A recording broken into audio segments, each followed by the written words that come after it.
So we're here today to unveil our beautiful Lego cake to celebrate our 30 years of being here in LEGOLAND Windsor. So we've been working on this for quite a long time, the team.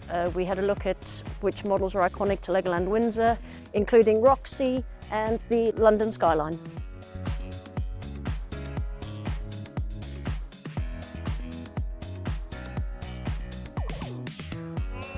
My favourite memory, well, there's a lot. I mean, I've been here a long time. I think one thing that makes LEGOLAND Windsor what it is the people. I've got a lot of friends that I've made over the years. I also met my husband here. So it's a job, but there's a lot of memories and we have a lot of fun whilst we're doing the work. Yeah, I mean, I've been here more or less from day one, and it's a huge privilege to be here for this length of time. And especially to be part of the park's history as well and see how big the park has grown and developed. It's a real privilege and it's an honour.